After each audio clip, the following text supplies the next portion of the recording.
Tapos ito mga boss, tatanggalin natin to. Ilipat natin to dito. Kasi nagkamali tayo nito. So, okay lang mga boss kasi pwede namang ulitin, di ba? Yung pagkakamali ay pwede naman natin itama at i-correct at ulitin natin. Ayan, so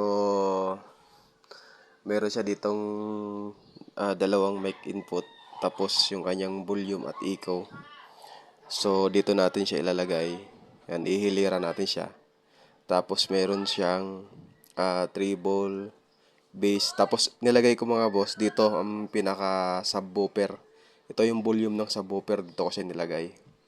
Tapos yung pinaka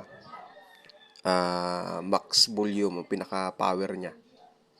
Ayan, ito. Ayan mga boss. Yan, 'di ba? Lumalagatik. So ito yung power niya.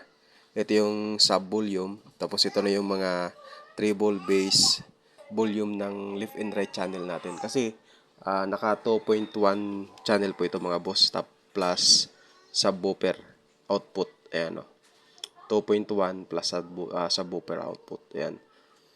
Yun mga boss. Tapusin na natin to. So yun, so share ko lang mga boss, no. Gamit nating plastic, yung transparent na plastic, para pag inopen natin to at nagawa na natin siya ng box, makikita natin yung pinaka power indicator niya.